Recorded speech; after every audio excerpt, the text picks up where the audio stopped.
ಕೃಷ್ಣ, ನಾನು ಹುಟ್ಟಿದ ಕೂಡಲೇ ನನ್ನ ತಾಯಿ ನನ್ನನ್ನು ಕೈಬಿಟ್ಟಳು. ನಾನು ಯಾರ ಮಗನೆಂದು ತಿಳಿಯದೆಯೇ ಬೆಳೆದೆ. ಒಬ್ಬರಿಗೆ ಸಹಾಯ ಮಾಡಲು ಹೋಗಿ ನನ್ನ ರಥದ ಚಕ್ರ ಮಣ್ಣಿನಲ್ಲಿ ಹೂತು ಹೋಗುವಂತೆ ಶಾಪ ಪಡೆದೆ. ಗುರುಗಳ ಮೇಲಿನ ಭಕ್ತಿಯಿಂದ ಕೀಟವೊಂದು ನನ್ನ ಕಾಲನ್ನು ಕಚ್ಚಿ ರಕ್ತ ಬರುತ್ತಿದ್ದರೂ ನಾನು ಅಲುಗಾಡಲಿಲ್ಲ. ಆದರೆ ಅದಕ್ಕೆ ಪ್ರತಿಫಲವಾಗಿ ನನ್ನ ಸಮಾನವಾದ ವೀರನ ಮುಂದೆ ನಿಂತಾಗ ಕಲಿತ ವಿದ್ಯೆಯನ್ನೆಲ್ಲ ಮರೆತು ಹೋಗುವಂತೆ ಪರಶುರಾಮರು ಶಾಪ ನೀಡಿದರು.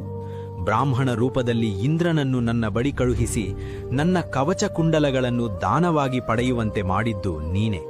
ಈಗ ಮರಣದ ಅಂಚಿನಲ್ಲಿದ್ದಾಗಲೂ ನನ್ನ ಪುಣ್ಯವನ್ನೆಲ್ಲ ದಾನವಾಗಿ ಪಡೆದೆ. ಕೃಷ್ಣ, ಇಷ್ಟಕ್ಕೂ ನಾನು ಮಾಡಿದ ತಪ್ಪಾದರೂ ಏನು? ನೋಡು ಕರ್ಣ, ನಾನು ಹುಟ್ಟಿದ್ದೇ ಕಾರಾಗೃಹದಲ್ಲಿ. ಹುಟ್ಟಿದ ಕ್ಷಣವೇ ಹೆತ್ತವರಿಂದ ದೂರಾದೆ. ನನ್ನ ಸ್ವಂತ ಸೋದರ ಮಾವ ಕಂಸನೇ ನನ್ನನ್ನು ಕೊಲ್ಲಲು ರಾಕ್ಷಸರನ್ನು ಕಳುಹಿಸಿದ. ವಿಧಿಯ ಆಟದಿಂದಾಗಿ ನಾನು ಪ್ರಾಣಕ್ಕಿಂತ ಹೆಚ್ಚಾಗಿ ಪ್ರೀತಿಸಿದ ರಾಧೆಯನ್ನು ಬಿಟ್ಟು ಬರಬೇಕಾಯಿತು. ಕುರುಕ್ಷೇತ್ರ ಯುದ್ಧದಿಂದಾಗಿ ನನ್ನ ವಂಶವೇ ನಾಶವಾಗುತ್ತದೆ ಎಂಬ ಶಾಪದ ಬಗ್ಗೆಯೂ ನನಗೆ ತಿಳಿದಿದೆ. ಆದರೂ ಧರ್ಮದ ಸ್ಥಾಪನೆಗಾಗಿ ನಾನು ಈ ಯುದ್ಧವನ್ನು ನಡೆಸುತ್ತಿದ್ದೇನೆ. ಕಷ್ಟಗಳು ಎಲ್ಲರಿಗೂ ಬರುತ್ತವೆ ಕರ್ಣ, ಆದರೆ ನಾವು ಯಾರ ಪರವಾಗಿ ನಿಂತಿದ್ದೇವೆ ಎಂಬುದೇ ನಮ್ಮ ಕರ್ಮವನ್ನು ನಿರ್ಧರಿಸುತ್ತದೆ.